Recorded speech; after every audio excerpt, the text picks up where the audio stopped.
सभी साथियों को नमस्कार। आज के इस वीडियो में हम बात करेंगे रेलवे ग्रुप डी एग्जाम 2026 के लिए इम्पोर्टेंट क्वेश्चनों के बारे में।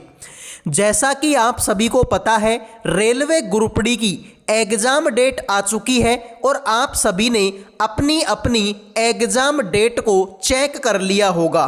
तो एक बार मेरे भाई सारे के सारे स्टूडेंट अपनी अपनी एग्जाम डेट कमेंट कर दो, ताकि मुझे पता चले कि किस डेट के और किस शिफ्ट के ज़्यादा स्टूडेंट हमारे साथ में लाइव हैं। तो आइए शुरू करते हैं इस बेहतरीन सी क्लास को। तो देखो मेरे भाई, सवाल आपके सामने है। यदि माइनस और भाग को परस्पर बदल दिया जाए तथा गुणा और प्लस को परस्पर बदल दिया जाए तो निम्नलिखित समीकरण में प्रश्न चिन्ह के स्थान पर क्या आएगा? तो फटाफट बताओ मेरे भाई, इस सवाल का राइट आंसर क्या होगा? तो देखिए, 8 की जगह पर 8 होगा, लेकिन आगे तो प्लस है और प्लस और गुणा को तो बदलना है, यानी प्लस की जगह पे तुम्हें गुणा लिखना पड़ेगा। फिर आगे तुम्हारा 63 है, फिर माइनस आ गया। सर माइनस और भाग को तो बदलना है, तो माइनस की जगह पे क्या लिखेंगे? भाग लिखेंगे। गुणा की जगह पे क्या लिखेंगे? प्लस लिखेंगे। और भाग की जगह पे क्या लिखेंगे? माइनस लिखेंगे। अब देखो मेरे भाई, 8 की जगह पे तो 8 हो जाएगा, गुणा में 7 का भाग 63 में देंगे तो 7 नाम का 63 यानी 9 बार जाएगा। और 9 में से 7 घटेगा तो माइनस का 2 बचेगा, तो 9 8 का 72 होगा। 72 में से 2 कम करेंगे, आंसर तुम्हारा 70 आएगा, जो कि ऑप्शन नंबर आपका डी है। तो जिन्होंने डी आंसर दे दिया उनका सही है, बाकी सभी का ये सवाल गलत हो चुका है। अगले क्वेश्चन को चेक करो। अंग्रेजी वर्णाक्रम के आधार पर दी गई श्रृंखला में प्रश्न चिन्ह के स्थान पर क्या आएगा? तो मेरे भाई एक बेहतरीन सी श्रृंखला आपके सामने है। इसमें आपको बताना है कि ये जो क्वेश्चन मार्क है इसकी जगह पर क्या आएगा। अब देखो भाई, बिल्कुल सिंपल सवाल है ये। देखो कैसे, टी के बाद में यू आता है, ठीक है, ऐसे कर दो। टी के बाद में यू आता है, यू के बाद में वी, वी के बाद में डब्लू, और डब्लू के बाद में क्या आएगा? डब्लू के बाद में एक्स आएगा। फिर मेरे भाई इसको देखो, ऐसे और देख लो, ठीक है, ऐसे और देखो। के से पहले जे आता है, जे से पहले आई आता है, आई से पहले एच आता है, और एच से पहले क्या आएगा? एच से पहले तो जी आएगा। देख लो यार, जी के बाद में एच, एच के बाद में आई, आई के बाद में जे, और जे के बाद में के। इसका मतलब एक्स के बाद में जी इसी ऑप्शन में है। तो डी आंसर देने वालों का सही है, बाकी सभी का ये सवाल गलत हो चुका है। ठीक है, इसमें हमें क्या करना है? -1, -1 और -1 करना है। आइए अगले क्वेश्चन पर बढ़ते हैं।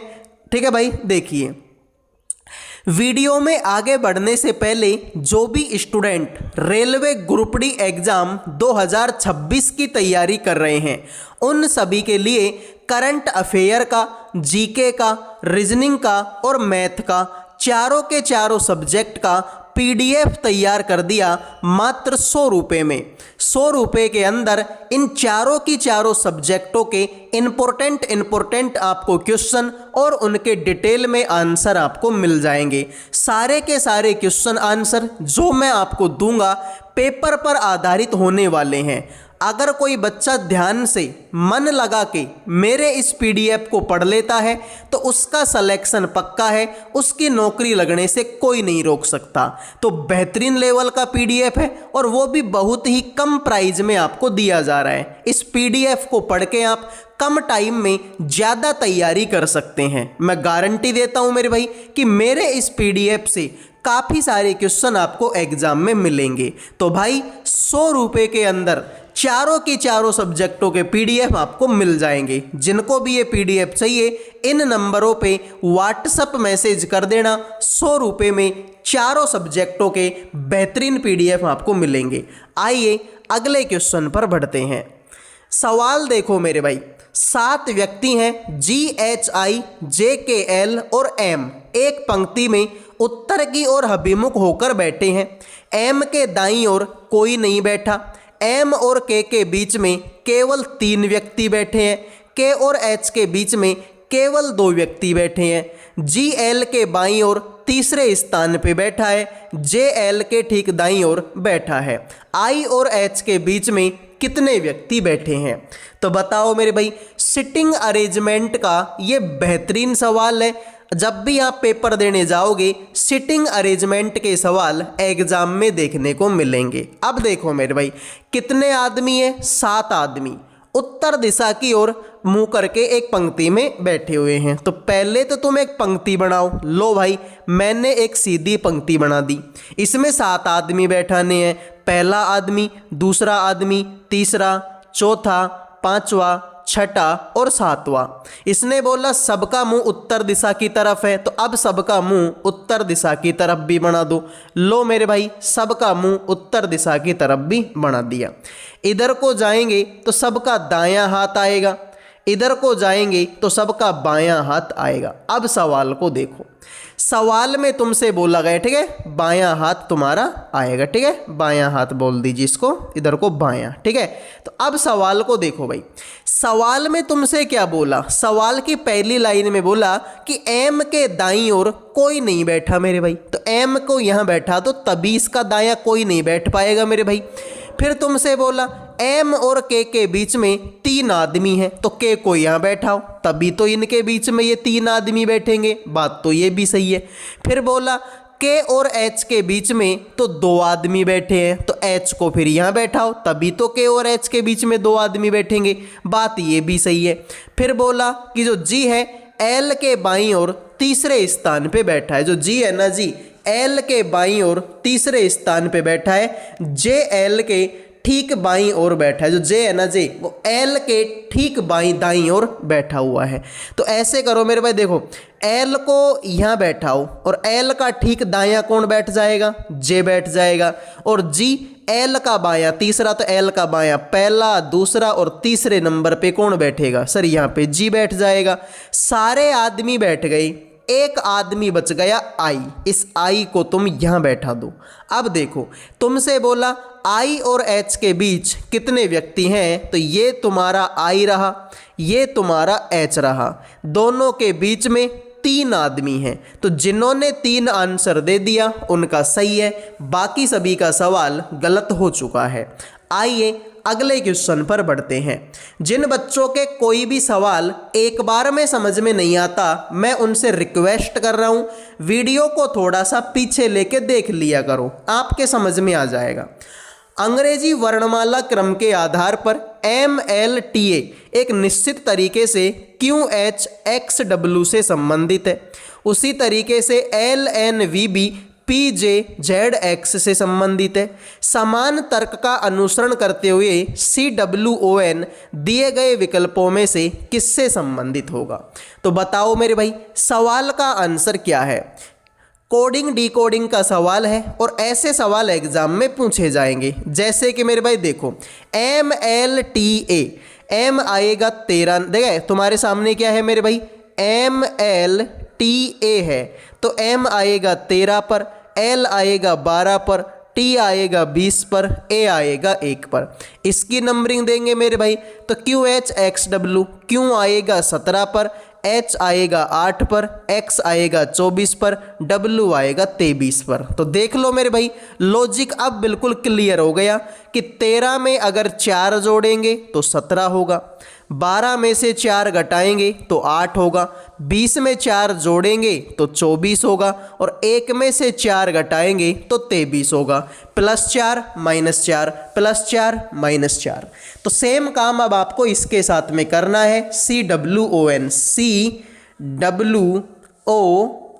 तो देखो C आएगा 3 पर, W आएगा 23 पर, O आएगा 15 पर, N आएगा 14 पर। देखो प्लस का 4 करना है, माइनस का 4 करना है, प्लस का 4 करना है, माइनस का 4 करना है। 3 में 4 जोड़ेंगे 7, 7 नंबर पर G आएगा।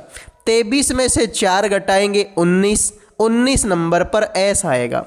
15 में 4 जोड़ेंगे फिर से 19, तो फिर से S आएगा। 14 में से 4 घटाएंगे 10, 10 नंबर पर J आएगा। तो GSJJ। तो जिन्होंने एक आंसर दे दिया उनका सही है, बाकी सभी का सवाल गलत हो चुका है। तो अगर आपको इस क्लास का पीडीएफ चाहिए, देखो वो 100 रुपये वाला जो पीडीएफ मैंने बताया था ना, वो अलग चीज़ है मेरे भाई। उसमें तो आपको चारों सब्जेक्टों के क्वेश्चन मिल जाएंगे, ठीक है। और अगर आपको किसी का ये क्लास का पीडीएफ चाहिए ना, क्लास का पीडीएफ जो मैं पढ़ा रहा हूँ, ये इन क्वेश्चनों का ये पीडीएफ चाहिए, तो ये पीडीएफ आपको हमारे टेलीग्राम चैनल पर मिलेगा, ठीक है मेरे भाई। इस क्लास का पीडीएफ आपको टेलीग्राम पर मिलेगा, टेलीग्राम को ज्वाइन कर लेना, ठीक है मेरे भाई। टेलीग्राम को ज्वाइन कर लो, वीडियो के डिस्क्रिप्शन में लिंक है। किसी निश्चित कूट भाषा में TDZM को 8-24-2-15 के रूप में कूटबद्ध किया, KRIY को, ठीक है, 17-10-19-3 के रूप में कूटबद्ध किया। दी गई कूट भाषा में HAWP के लिए कूट बताओ क्या होगा। तो देखते हैं कितने बच्चे इस सवाल का आंसर करेंगे। फटाफट बता दो भाई सवाल का आंसर क्या होगा। तो देखो अब इस तरीके से मेरे भाई सवाल कर देंगे, तो क्या करेंगे, अपोजिट करेंगे पहले, ठीक है। अपोजिट प्लस में 1, ठीक है मेरे भाई। लॉजिक क्या बनेगा, लॉजिक बनेगा कि अपोजिट कर दो प्लस में 1 कर दो, अपोजिट प्लस में 1, ये तुम्हारा लॉजिक हो जाएगा। देखो कैसे, TDZM, टी का अपोजिट बताना सर। टी का अपोजिट G होता है, डी का अपोजिट क्या होता है, W होता है, जेड का अपोजिट A होता है, और M का अपोजिट N होता है। इनको देखो, G आएगा 7 पर, W आएगा 23 पर, A आएगा 1 पर, N आएगा 14 पर। सब में एक एक जोड़ दो, ठीक है, सब में एक एक जोड़ दीजिए। तो मेरे भाई ध्यान से देखो, 7 में 1 जोड़ेंगे 8, 23 में 1 जोड़ेंगे 24, 1 में 1 जोड़ेंगे 2, 14 में 1 जोड़ेंगे 15। तो देखो लॉजिक क्या बनेगा, 8 24 2 15, 8 24 2 15। तो यही तो लॉजिक है। तो अपोजिट करके एक एक जोड़ दो। अब इसको चेक करो मेरे भाई, देखो इसको, H का अपोजिट क्या होता है सर, H का अपोजिट S होता है, A का अपोजिट Z होता है, W का अपोजिट मेरे भाई क्या होता है, D होता है, और P का अपोजिट K होता है। देखो S आएगा 19 पर, Z आएगा 26 पर, D आएगा 4 पर, K आएगा 11 पर। सब में एक एक जोड़ दो, ठीक है भाई।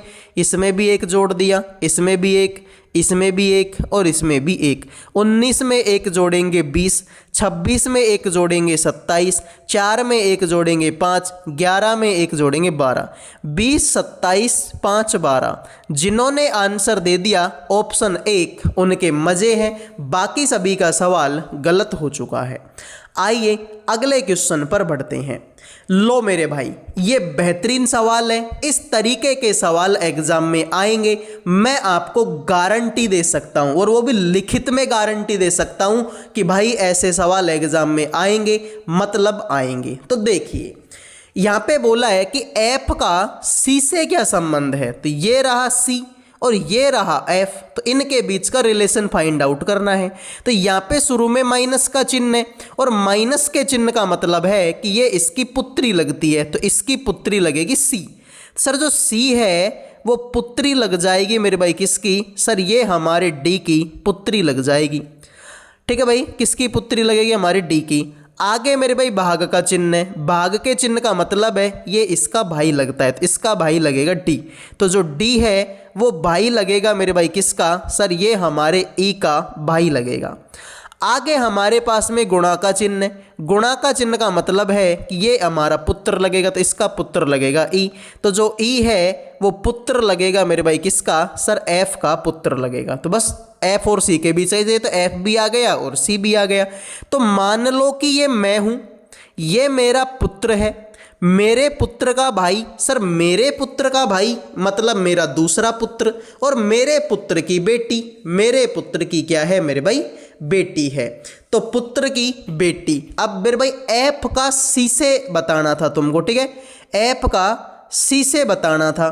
तो मेरे भाई अब इसमें पिता की मम्मी, ठीक है, एक बार और करना पड़ेगा इसको, ठीक है, एक और करना पड़ेगा, क्योंकि यहाँ पर हमें ये नहीं बता सकते कि ये लड़का है कि लड़की है। तो और आगे कर लो, तो इसके ये प्लस देख लो, प्लस है मतलब मम्मी लगती है, ठीक है भाई। तो जो ऐप है वो मम्मी लगती है मेरे भाई किसकी, जी की। अब हमें पता चला कि ये क्या लगती है मेरे भाई, सर ये तो क्या है, हमारे लेडीज है, ठीक है। अब हमें पता लगा ये क्या है, फीमेल है। तो अब ध्यान से देखो, मान लो कि ये मैं हूं, ये मेरा पुत्र है, मेरे पुत्र का भाई सर मेरा दूसरा बेटा, और मेरे बेटे की बेटी तो मेरी पोती है ये। तो ये अगर मेरी पोती है तो मैं इसकी क्या लगूंगी, दादी लगूंगी, और दादी तो ऑप्शन में है नहीं, लेकिन पिता की माता तो ऑप्शन में है। तो यही तुम्हारे सवाल का करेक्ट आंसर हो जाएगा। अरे भाई इस एफ को मैं खुद मान लेता हूँ, ये मैं हूँ। तो अगर ये मैं हूँ तो ये मेरा पुत्र है, मेरे पुत्र का भाई सर मेरा दूसरा बेटा, मेरे बेटे की बेटी तो सर मेरी पोती। तो ये अगर मेरी पोती है तो मैं इसकी दादी लगूंगी। ऑप्शन ए का आंसर हो जाएगा। अगला देखो मेरे भाई, अंग्रेजी वर्णमाला क्रम के आधार पर एनआरडीएफ एक निश्चित तरीके से पीएमएफए से संबंधित है। एसएफजेडब्ल्यू ठीक उसी प्रकार यूएएलआर से संबंधित है। उसी तर्क का अनुसरण करते हुए जीवीकेक्यू दिए गए विकल्पों में से किससे संबंधित होगा। तो ऐसे सवालों को करने का एक ही तरीका है कि आप इनकी नंबरिंग दे दो मेरे भाई। तो 2 नंबरिंग फटाफट से, एनआरडीएफ, एन आएगा 14 नंबर पर, आर आएगा 18 पर, डी आएगा 4 पर, एफ आएगा 6 पर। अब इसको देख लो मेरे भाई, तो पी आएगा 16 नंबर पर, एम आएगा 13 नंबर पर, एफ आएगा 6 पर, ए आएगा 1 पर। देख लो भाई, 14 में अगर 2 जोड़ेंगे तो 16 होगा, 18 में से 5 घटाएंगे 13 होगा, 4 में अगर 2 जोड़ेंगे 6 होगा, और 6 में से 5 घटाएंगे 1 होगा। यानी लॉजिक बना +2 -5 +2 -5। इसको देखेंगे तो जी आएगा 7 पर, वी आएगा 22 पर, के आएगा 11 पर, क्यों आएगा 17 पर। तो लॉजिक वही है कि प्लस का 2 करना है, -5 करना है, प्लस का 2 करना है, माइनस का 5 करना है। 7 में 2 जोड़ेंगे 9 नंबर पर आई आएगा, और आई तो सिर्फ और सिर्फ इसी ऑप्शन में है। 22 में से 5 घटाएंगे 17 पर क्यों आएगा, 11 में 2 जोड़ेंगे 13 पर एम, 17 में से 2 घटाएं 12 पर एल। तो कैसे भी कर लो मेरे भाई, राइट आंसर ऑप्शन 1 होगा। अगले क्वेश्चन को देखो, दी गई श्रृंखला में प्रश्न चिन्ह के स्थान पर क्या आना चाहिए। तो सारे बच्चे बताएंगे भाई सवाल का आंसर क्या होगा। देखो 10 में 1 जोड़ेंगे 11, 11 में 2 जोड़ेंगे 13, 13 में 4 जोड़ेंगे 17, 17 में 8 जोड़ेंगे 25। तो देखो 1 दूनी 2 हो गया, 2 दूनी 4 हो गया, 4 दूनी 8 हो गया, 8 दूनी 16 हो जाएगा। तो 25 में कितना जोड़ दो, 25 में 16 जोड़ दो, आंसर आ जाएगा। तो राइट आंसर आपका 41 होगा। तो जिन्होंने 1 दे दिया है उनके मजे हो गए भाई। इस सवाल को देखिए, कथन निष्कर्ष का सवाल है। तुमसे बोला गया कि सभी पायल मोजे हैं, यानी जितनी भी पायल हैं वो सारी की सारी पायल आपकी मोजे हैं। तो ये मोजे बना दिए। सभी मोजे फ्लैट हैं, जितने भी मोजे हैं वो सारे के सारे आपके फ्लैट हैं, और कुछ फ्लैट आपके ट्राउज़र हैं, कुछ फ्लैट ऐसे हैं जो कि आपके ट्राउज़र हैं। अब देखो सभी पायल फ्लैट हैं क्या, तो बिल्कुल मेरे भाई पहले ऑप्शन को अगर हम देखते हैं तो सभी पायल फ्लैट हैं क्या, बिल्कुल। ये जो पायल का गोला है ये इस फ्लैट के गोले के अंदर ही तो है, इसका मतलब सर सभी पायल फ्लैट है, बात तो सही है। कुछ ट्राउजर पायल है क्या मेरे भाई, ये पायल का गोला और ये ट्राउजर का गोला, सर इनके बीच में तो दूर दूर तक कोई संबंध नहीं है, तो दूसरा वाला गलत हो गया, केवल एक अनुसरण करता है। तो जिन्होंने डी आंसर दे दिया उनके मजे हैं, बाकी सभी का सवाल गलत हो चुका है। आइए अगले क्वेश्चन को देखो। अंग्रेजी वर्णमाला क्रम के आधार पर निम्नलिखित 4 अक्षर समूह में से 3 एक निश्चित प्रकार से समान है। इस प्रकार एक समूह बनाते हैं। वह कौन सा अक्षर समूह है जो उस समूह से संबंधित नहीं है। तो तुम्हारे सामने ये 4 ऑप्शन है भाई, इनमें से 3 ऑप्शन तो एक जैसे हैं, एक नालायक है। उस नालायक की पहचान आपको करनी है। तो बताइए मेरे भाई सवाल का आंसर आप लोगों का क्या होगा। तो कैसे भी कर लो मेरे भाई, सवाल का आंसर तो आ ही जाएगा। तो देखिए शुरू के 2 अक्षरों को ही जोड़ लेते हैं मेरे भाई, ठीक है। शुरू के 2 अक्षरों को ही ले लेते हैं, एन और वाई, यानी कि 11 जुड़ेगा। इसमें मेरे भाई 6 और 5 11 जुड़ेगा, ठीक है, और इसमें 17 और ठीक है। हाँ, तो शुरू के 2 अक्षर ले एन वाई, एन आएगा 25 पर, सॉरी एन आएगा 14 पर, वाई आएगा 25 पर, टी ई, टी आएगा 20 पर, ई आएगा 5 पर, सी एन, सी आएगा 3 पर, एन आएगा 14 पर, क्यू जेड, क्यू आएगा 17 पर, जेड आएगा 26 पर। अब देखो 14 में अगर 11 जोड़ेंगे तो 25 होगा, 20 में अगर 11 जोड़ेंगे तो मेरे भाई 5 होगा, 13 में अगर 11 जोड़ेंगे तो 14 होगा, और 17 में अगर मैं 9 जोड़ूंगा तो 26 होगा। तो सब में तो 11 11 जोड़ा, इसमें मैंने 9 जोड़ा, इसका मतलब यही नालायक है भाई। तो जिन्होंने डी आंसर दे दिया उनका सही है, बाकी सभी का गलत हो चुका है। कुछ बच्चों के यहाँ भी कन्फ्यूजन हो रहा होगा कि सर 20 में 11 जोड़ेंगे तो 5 कैसे आएगा। ठीक है मेरे भाई, 20 में 11 जोड़ा तो 5 कैसे आ गया। तो मेरे भाई देखो 20 में अगर मैं 11 जोड़ता हूं तो आंसर कितना आता है, सर ये आता है आंसर 31। लेकिन सर ये सारे के सारे तो ABCD के अक्षर है, अल्फाबेट के अक्षर हैं, और अल्फाबेट में तो 26 ही अक्षर होते हैं, तो 31वां कहाँ से लाऊं मैं। तो इसमें से 26 घटा दो, 5 बच जाएगा। इसलिए मैंने बोला कि 20 में 11 जोड़ेंगे तो 5 आएगा। ठीक है, अगले क्वेश्चन को देखो।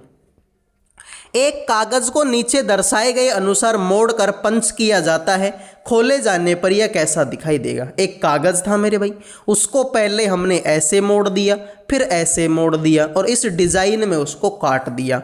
अब बताओ खोलने पे ये कागज कैसा दिखाई देगा। तो सीधी सी बात है कि भाई इसमें जैसे मान लो ये जो त्रिभुज है ना, ये त्रिभुज इस तरीके से बना हुआ है, तो जब इसको ऐसे खोलोगे तो ये त्रिभुज कैसा बनेगा, ऐसा त्रिभुज बनेगा भाई, ऐसा ही बनेगा। अब ऐसी डिजाइन में त्रिभुज यहाँ पे तो नहीं है, इसका मतलब ये तो गलत हो गया। ऐसी डिजाइन में त्रिभुज यहाँ पर तो नहीं है, मतलब ये भी गलत हो गया। तो दोनों गलत है मेरे भाई। ठीक है, अब देखो, अब जब इसको ऊपर की तरफ खोलेंगे तो ये जो त्रिभुज है वो कैसा बनेगा मेरे भाई। जब इसको ऊपर की तरफ खोलेंगे तो ये त्रिभुज कुछ इस तरीके का बनेगा। ठीक है मेरे भाई, और इसको इस तरीके से खोलेंगे तो ये भी इधर को भी ये इस तरीके से ही बनेगा। ठीक है, अब ऐसे त्रिभुज इसमें तो नहीं है, तो इसका मतलब बी ऑप्शन ही आपका करेक्ट है। और वैसे भी देख लो, इसमें जो त्रिभुज है वो इधर वाले कोने पे बना हुआ था, इसमें त्रिभुज इधर वाले कोने पे चला गया, तो ये वैसे ही गलत है। तो बी आंसर आपका करेक्ट होगा। अगले क्वेश्चन को देखो भाई। एक पासे के फलकों पर KAS, NT और I अक्षर अंकित है। दी गई आकृतियों में एक ही पासे की 2 स्थितियां दर्शाई गई। फलक K के विपरीत में कौन सा फलक होगा। तो K का अपोजिट बताना है। अब बिल्कुल सिंपल है भाई, K का अपोजिट A हो जाएगा। मैं देख के बता सकता हूँ, ठीक है, बाकी करके देख लो। इसमें भी A है, इसमें भी A है, पकड़ के घुमा दो। A के बाद में S, S के बाद में N, A के बाद में S और S के बाद में N, A के बाद में I, I के बाद में T, A के बाद में I और I के बाद में T। अब तुम्हें K का अपोजिट चाहिए, तो सर ये N का अपोजिट तो T है, यानी N और T तो हो ही नहीं सकते भाई, ये दोनों तो आपस में ही अपोजिट है। N का अपोजिट T है, लेकिन हमें तो K का चाहिए, तो ये दोनों तो ऑप्शन वैसे भी नहीं हो सकते। S का अपोजिट I है, तो यानी जो S है वो तो I का अपोजिट है, तो S भी नहीं हो सकता। अब देखो A का अपोजिट A तो हो नहीं सकता, तो K बच रहा है भाई तुम्हारा, तो K का अपोजिट A हो जाएगा, बात खत्म। तो जिन्होंने आंसर दे दिया ऑप्शन 2 उनके मजे हैं, बाकी सभी का सवाल गलत है। आइए अगले क्वेश्चन को चेक करो भाई। एक निश्चित कूट भाषा में बिग्स को 4 5 9 3 के रूप में कूटबद्ध किया, सिंह को 9 4 3 2 के रूप में कूटबद्ध किया। दी गई कूट भाषा में एन का कोड बताओ क्या होगा। अब तुम्हें एन चाहिए, इस लाइन में एन है क्या, सर इसमें बी है, आई है, जी है, एस है, और इसके कोड लिखे हुए 4 5 9 3।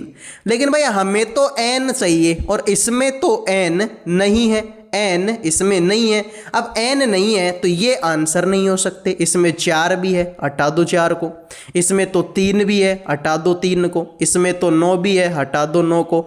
एक ही ऑप्शन बचता है मेरे भाई 4, जो कि बिल्कुल करेक्ट है। तो डी ऑप्शन देने वालों को मजे हैं, 2 आंसर हो जाए। ठीक है, देख लो एन इसमें है और 2 इसमें है, तो डी आंसर हो जाएगा। अगले क्वेश्चन को चेक करो भाई।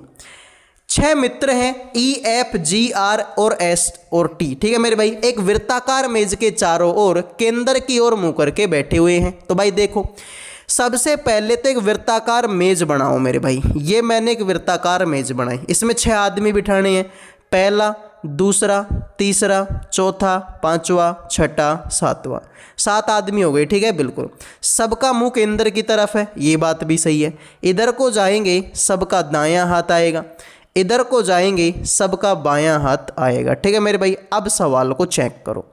सवाल में तुमसे बोला गया कि जो एस है ना, एस है ना, एफ का दायां दूसरे स्थान पे बैठा हुआ है। तो मेरे भाई तुम्हारा जहाँ मन करे वो एफ को बैठा दो। मेरा मन किया मैं एफ को यहाँ बैठाऊंगा। तो एफ का दायां दूसरा एस है, तो एफ का दायां पहला और दूसरे नंबर पे कौन मिलेगा? दूसरे नंबर पर एस मिलेगा।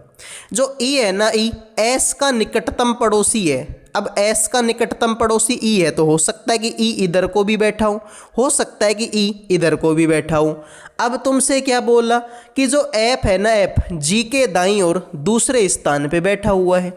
तो जी का दायां दूसरे स्थान पे कौन बैठा हुआ है? एफ बैठा हुआ है। तो इसको ऐसे करो, यहीं से करना स्टार्ट करते हैं, नीचे की लाइन को मत देखो, यहीं से करो। देखो जो एफ है ना, एफ जी का दायां दूसरा, तो जी को यहाँ बैठा दो, तभी तो जी का दायां पहला और दूसरे स्थान पे एफ बैठेगा। फिर तुमसे बोला कि आर और ई के बीच में केवल एफ बैठा है, तो एफ को यहाँ बैठा दो, आर को यहाँ बैठा दो। आर और एफ के बीच में केवल आर और ई के बीच में, ठीक है मेरे भाई, आर और ई के बीच में, तो ई को यहाँ बैठा दो और आर को यहाँ बैठा दो, दोनों के बीच में एफ हो जाएगा। ई एस का पड़ोसी, देख लो एस का पड़ोसी ई हो जाएगा, तो ये लाइन भी क्लियर है।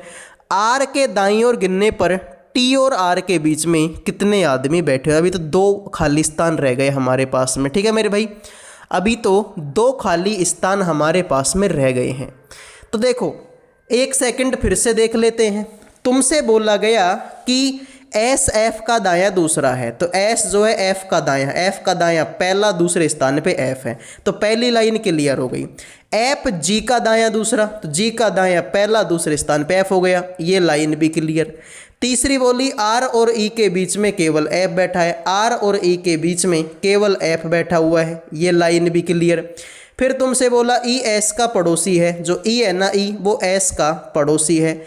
तुमसे बोला कि आर के दाईं ओर गिनने पर टी और आर के बीच में कितने आदमी बैठे हुए हैं? तो मेरे भाई 2 लाइन अभी हमारे पास में बच गई, एक तो ये बच गया, एक ये बच गया।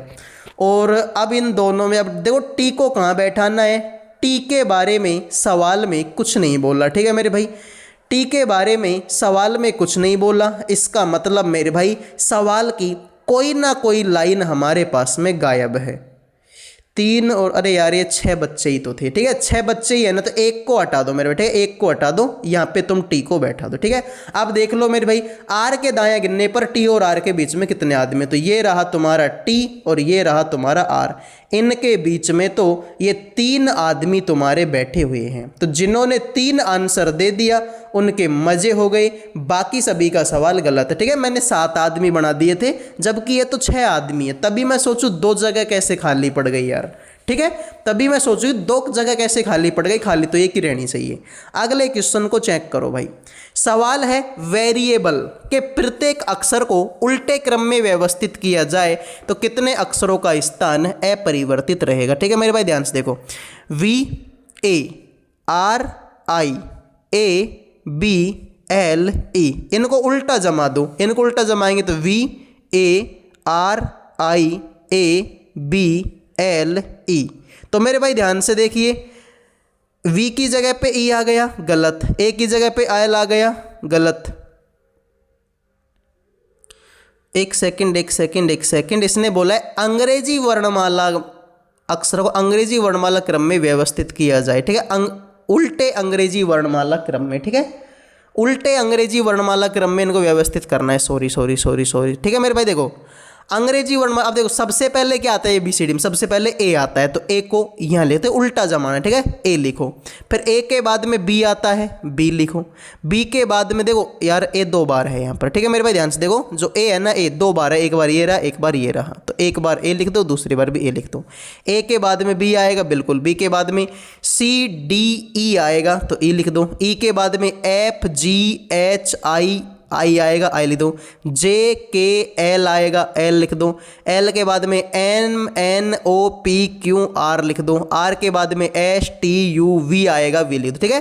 तो उल्टे अंग्रेजी वर्णमाला क्रम, तो उल्टे क्रम में लिख दिया और अंग्रेजी वर्णमाला क्रम में भी लिख दिया। अब ध्यान से देखो, V की जगह पे V आ गया, बिल्कुल सही है। A की जगह पे R गलत, R की जगह पे L गलत, I की जगह पे I आ गया, ठीक है। A की जगह पे E गलत, B की जगह पे B आ गया, L की जगह पे A गलत, E की जगह पे A गलत। तो 3 है मेरे भाई ऐसे, ठीक है। एक तो V की जगह पे V आ गया, I की जगह पे I और B की जगह पे B।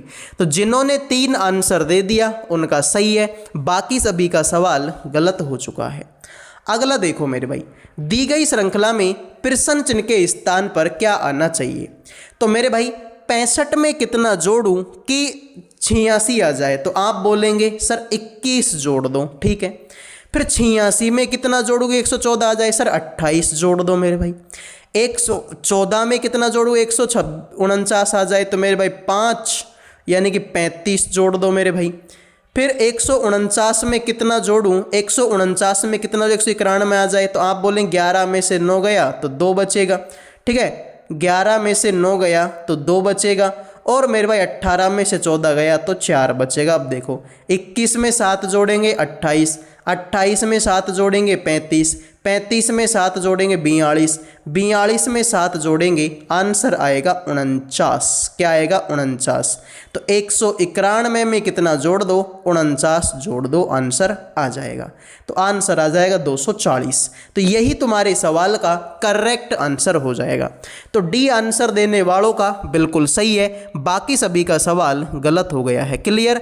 तो जिन भी बच्चों को मेरे भाई ठीक है ग्रुप डी की तैयारी कर रहे हैं, 100 रुपये में तुमको चारों के चारों सब्जेक्टों का PDF मिल जाएगा, जिसमें आपको 2 साल की तो करंट अफेयर मिलेगी 2025-26 की, उसके बाद में आपको GK मिलेगी, रीजनिंग मिलेगी और मैथ मिलेगी। चारों के चारों सब्जेक्टों का PDF केवल 100 रुपये में आपको दिया जाएगा। तो जिन भी बच्चों को PDF चाहिए, नंबर तुम्हारे सामने है, उठाओ अपना मोबाइल और कर दो WhatsApp पे मैसेज। अब मिलेंगे अगले वीडियो में, तब तक के लिए जय हिंद जय भारत।